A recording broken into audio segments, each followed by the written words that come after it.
Dewey and Percy explain the news.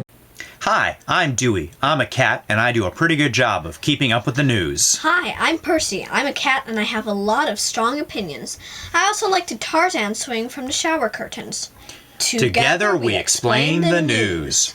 Well, we have big personal news that we would like to share with our audience. We were both neutered last week. We're still figuring out exactly what that means. Yeah, I can't say we really provided informed consent. Anyway, we are learning about the upside of having been neutered. Sounds strange? It isn't. Let me explain. After a dramatic drop in testosterone levels, we found that we are much more focused on what we need to do, like keep up with the news. Ooh, a sparkle ball. Without the distractions of trying to find a girlfriend or attack the cats next door, we are able to get a lot of stuff done. Like shooting this video. Exactly. So, what does this have to do with anything, you may be wondering? Well, as you know, we regularly learn about the misadventures of men in politics. Percy, do you have the list? Dewey, I do. Anthony Weiner, Christopher Lee, John Edwards, Larry Craig, John Ensing, Elliot Spitzer, Mark Sanford, Bill Clinton, Newt Gingrich, Arnold Schwarzenegger. What do they all have in common, Percy? They're all men. Yup. They're all politicians. Yup. They've all had indiscretions. Exactly.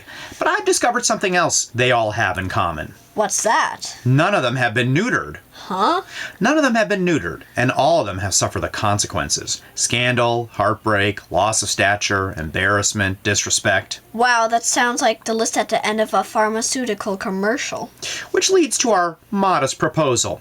Those of you who paid attention in school Like us. will recall that the satirist Jonathan Swift wrote a modest proposal in which he suggested a solution to famine. Yup, eating children. Right. So our own modest proposal will forever end the plague of politicians being unfaithful to their spouses, trying to pick up partners in airports, tweeting inappropriately, and running off to South America for flings. Do tell, Dewey. Well, any man who wants to enter politics would need to agree to a simple procedure. The risks and benefits of neutering would of course be carefully explained. That's more than we got. Tell me about it. Only after undergoing this operation would men be allowed to run for political office. This would ensure that only men who are really committed to the public could be elected. Imagine how productive our politicians would be if they stayed on task, rather than being under the influence of testosterone. Imagine the laser-like focus of men without a roving eye. Imagine how safe political interns would become. Imagine how boring our news cycle would be. Exactly. We could actually pay attention to news that matters. Plus, no testosterone means much less machismo, which means much less swinging of big sticks, which means way fewer wars per capita.